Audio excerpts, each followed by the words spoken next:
Meu nome é Lucas, e vou contar a você algo que talvez seja difícil de acreditar. Se você algum dia planejar uma viagem ao deserto do Atacama, espero que minha história o faça reconsiderar. Estávamos animados. Eu, Marina, minha namorada aventureira, Gabriel, o cético incorrigível, e Clara, sempre sensível e cheia de intuição. Era para ser apenas um passeio de amigos, uma pausa da rotina. Mas o que encontramos naquela imensidão desolada mudou tudo. Chegamos ao Atacama numa tarde clara. O céu era tão vasto que parecia engolir a terra e o calor seco parecia emanar do chão em ondas quase palpáveis.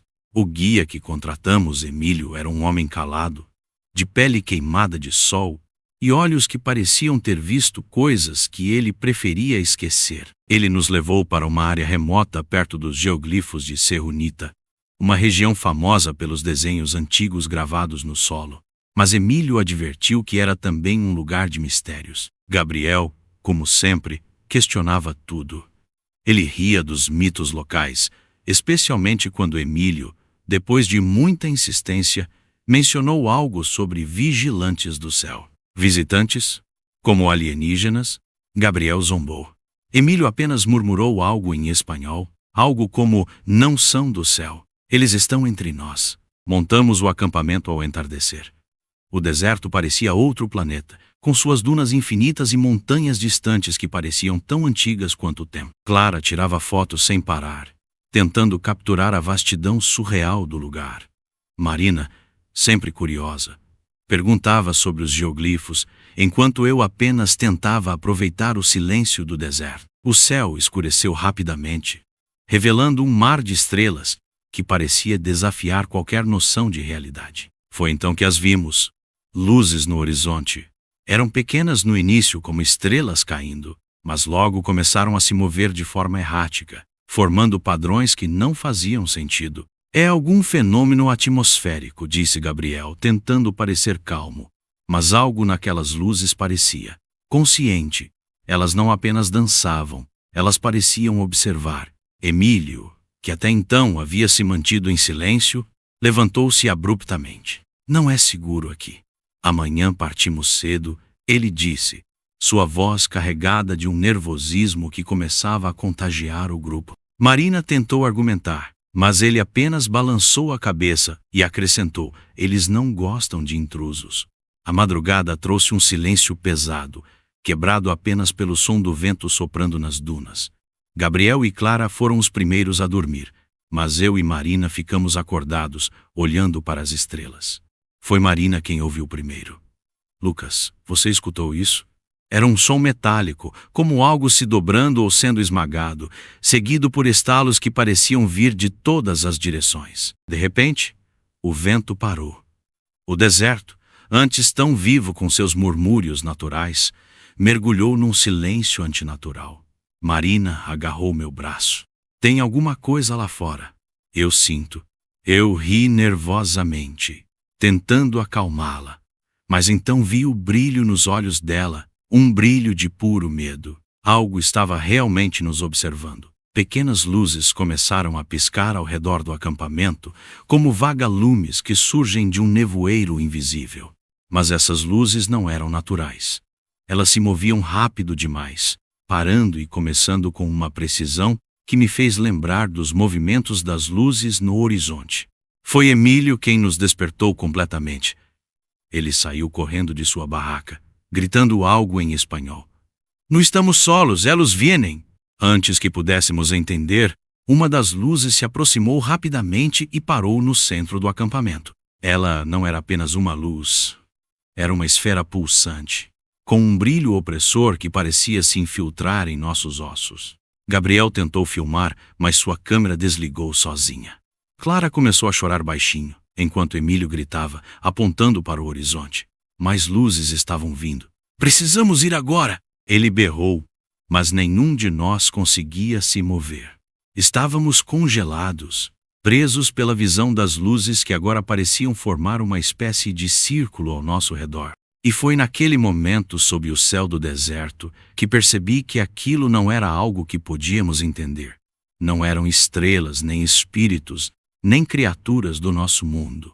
Eram algo além, algo antigo e inominável. E nós éramos apenas intrusos em seu domínio.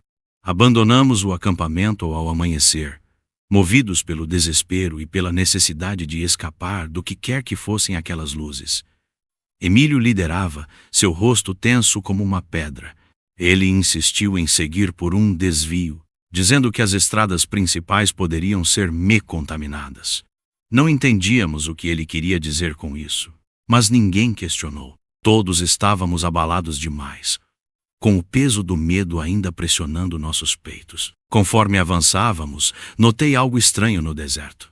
As dunas e montanhas pareciam diferentes, como se estivéssemos atravessando para outro mundo. As formações rochosas, antes apenas exóticas, agora tinham formas perturbadoras, torres que se curvavam em ângulos impossíveis, pedras com superfícies marcadas por linhas que pareciam não ter começo nem fim.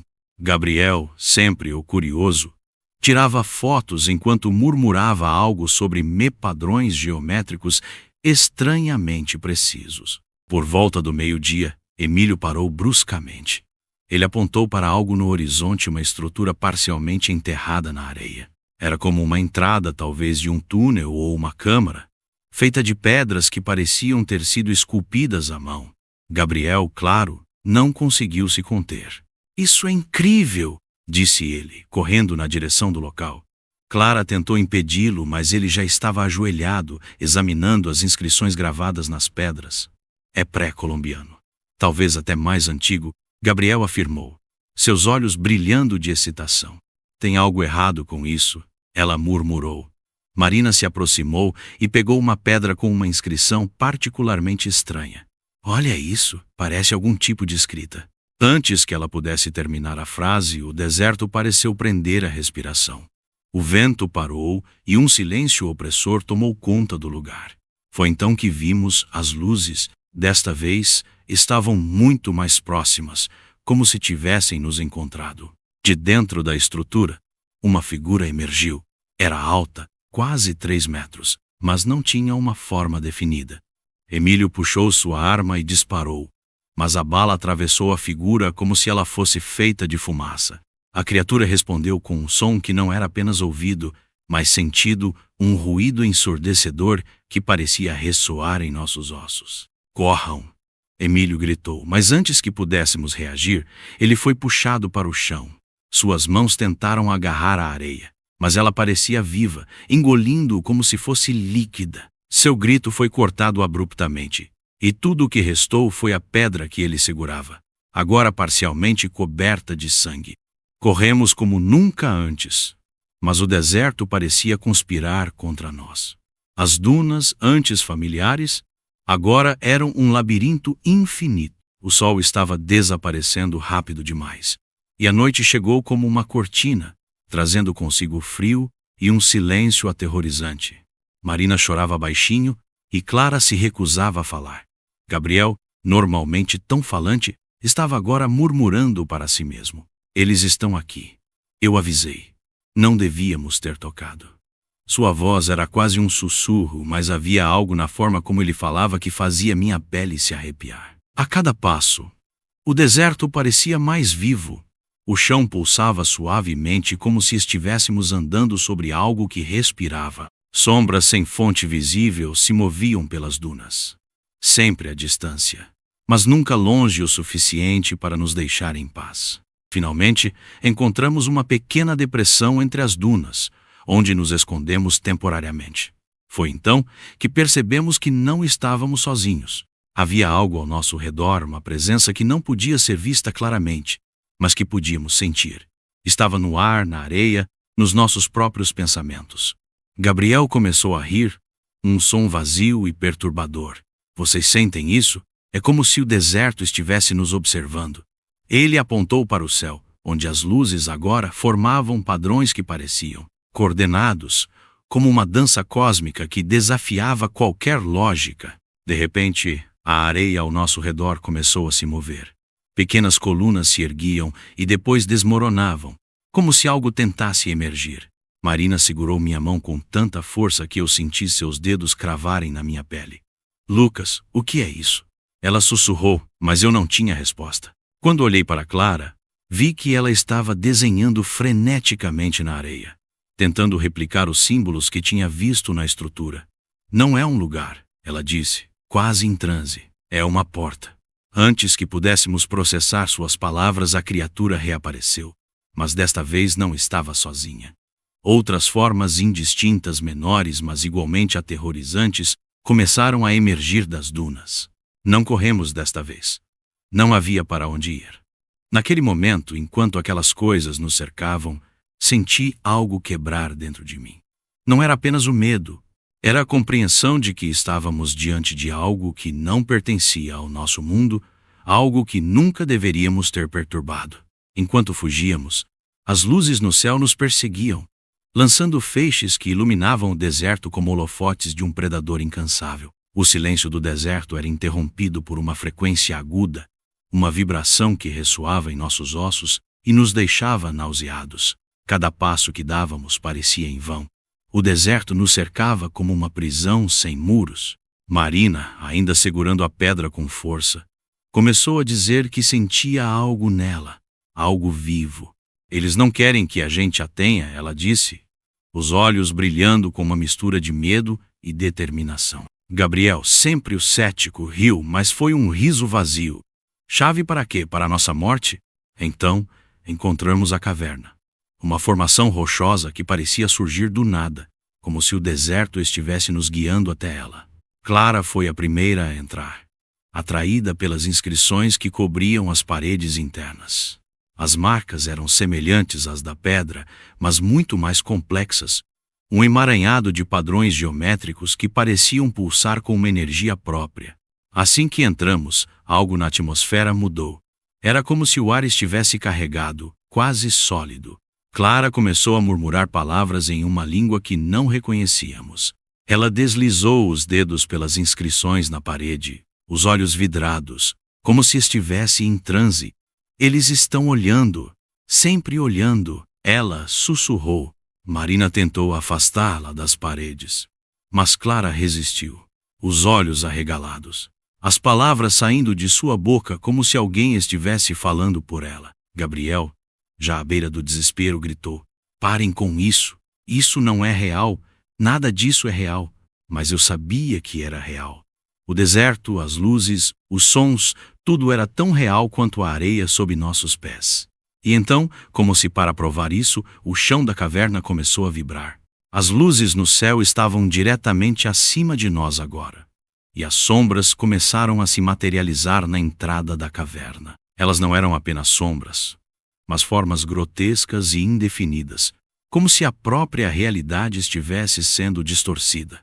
Gabriel foi o primeiro a reagir, correndo em direção à saída na tentativa de escapar, mas assim que cruzou o limiar da caverna, foi puxado pela escuridão. O grito dele ecoou por toda a caverna, seguido por um silêncio absoluto. Clara caiu de joelhos, tremendo, e Marina começou a chorar baixinho. Eu sabia que correr não era mais uma opção. Decidimos deixar a caverna, mesmo sabendo que era um risco. Mas, ao correr em qualquer direção, algo inexplicável acontecia. Sempre voltávamos ao mesmo lugar. Não importava para onde íamos.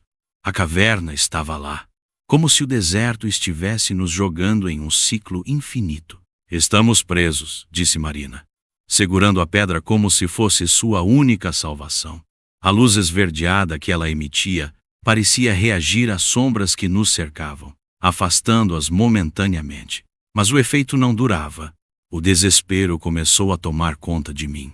Eu sentia que o deserto estava vivo, que nos observava, nos manipulava. Não havia para onde correr, nem como lutar. A única saída parecia estar dentro da caverna, nas marcas nas paredes e na pedra que Marina segurava.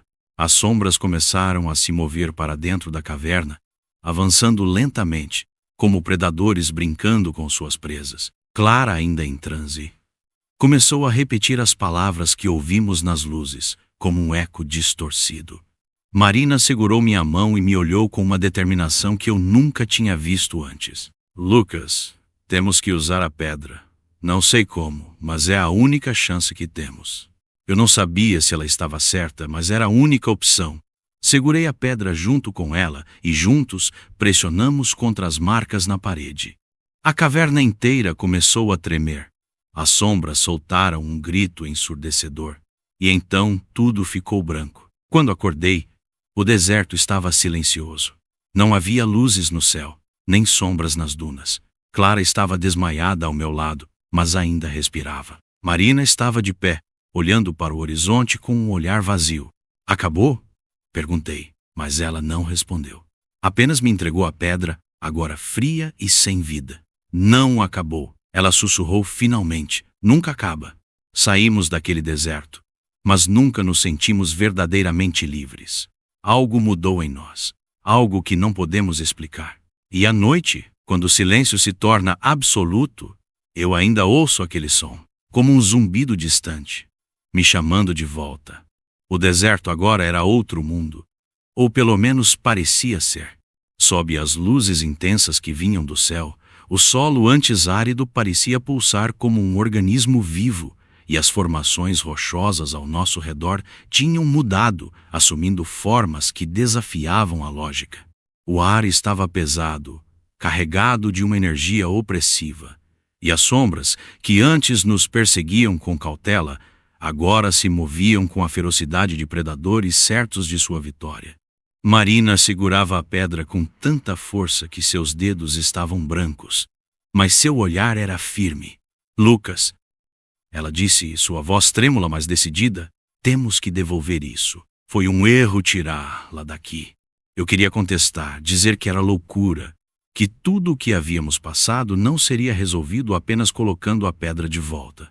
Mas não havia mais tempo para dúvidas.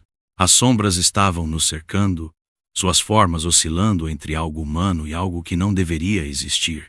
Cada passo pelo deserto parecia nos levar mais fundo em um lugar que já não era mais deste mundo.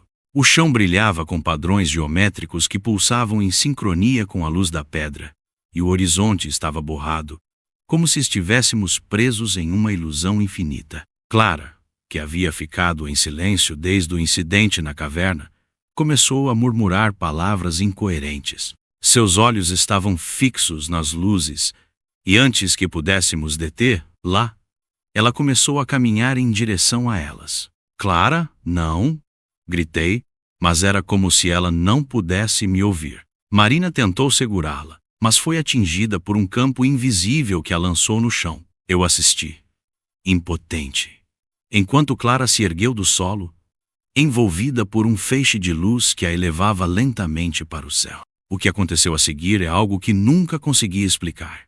O corpo de Clara começou a se transformar. Sua pele ficou translúcida, revelando algo que parecia mais luz do que carne. Seu rosto, porém, permaneceu visível por um momento, e o que vi lá me assombrou.